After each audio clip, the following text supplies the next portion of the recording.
मैं screen share कर रहा हूँ। ओके, तो हम लोगों ने वहां तक कर लिया था open item management with incoming payment पिछले क्लास में। अब हम शुरू कर रहे हैं क्रॉस कंपनी कोड, या इसको इंटर कंपनी भी हम बोल सकते हैं, inter company document posting. Okay, तो सबसे पहले ये देखते हैं इसका रिक्वायरमेंट क्या रिक्वायरमेंट है, क्यों एक दो कंपनी जो है वो इंटर कंपनी का मतलब क्या है। तो देखिए, मान लीजिए हमारे एग्जांपल में हमारे पास 4 कंपनी कोड हम यूज कर रहे हैं, राइट।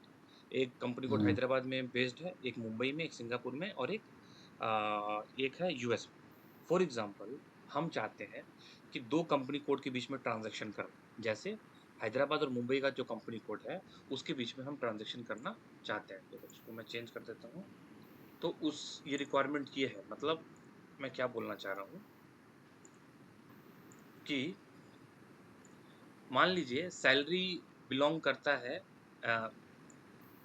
जो अपना हैदराबाद का बेस्ट कंपनी कोड है SI01, इसमें सैलरी देना है, लेकिन इसमें कुछ फंड का इशू है।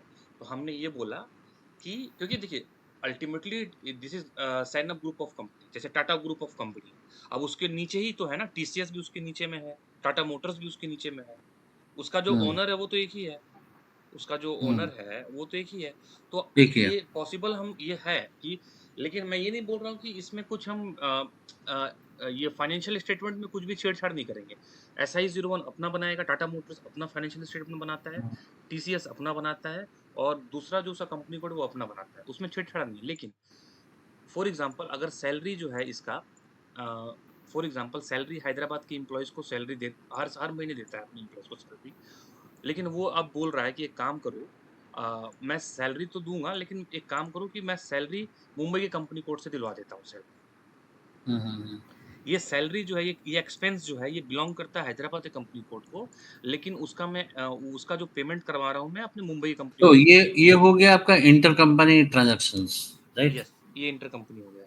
यस, लेकिन ये तो इंटर कंपनी, मतलब मैं एक एग्जांपल बता रहा हूँ, यहाँ पे दूसरे हाँ, हाँ, सिनेरियोज भी करेक्ट, हो करेक्ट, सकते हैं। करेक्ट। इसको आप खुद से भी मतलब सोच सकते हैं कि दूसरे सिनेरियोज हाँ, क्या हो हाँ, सकते हाँ, हैं, हाँ, ऐसे हाँ, बहुत सारे सिनेरियोज हो सकते हैं। तो हाँ, अब समझ यहाँ पे ये देखिए कि, लेकिन एक चीज आप ये देखिए कि या ये क्या रिक्वायरमेंट, अकाउंटिंग के रिक्वायरमेंट को, डुअल अकाउंटिंग कॉन्सेप्ट को क्या ये फुलफिल कर रहा है। SI01 का अपना फाइनेंशियल स्टेटमेंट बनेगा, राइट। P&L और बैलेंस शीट, उसमें क्या ये डुअल इफेक्ट को फुलफिल नहीं कर रहा है ना, क्योंकि हुँ, SI01 में एक ही GL अकाउंट आ रहा है, कभी भी जनरल एंट्री का 2 इफेक्ट होता है, राइट। हुँ, तो इसलिए अकाउंटिंग पॉइंट ऑफ व्यू से ये रॉन्ग है। इसी हुँ। तरह सिमिलरली SI02 मुंबई के कंपनी कोड में भी सिर्फ कैश अकाउंट क्रेडिट हो रहा है, डेबिट इसमें कुछ भी नहीं हो रहा है। इसीलिए तो इस फिर ओके, इसीलिए वो आपका जो ये लायबिलिटी साइड रहेगा, राइट? क्या ये कैश अकाउंट? नहीं, नहीं, नहीं, नहीं, आपको मतलब SI01 को पे करना पड़ेगा ना? हाँ। सपोज़ SI02 पे कर देगा अभी, SI02 से पे होगा कहाँ पे? SI01 पे, यस। राइट? तो हाँ, SI01 का लायबिलिटी हुआ ना फिर? SI01 का ये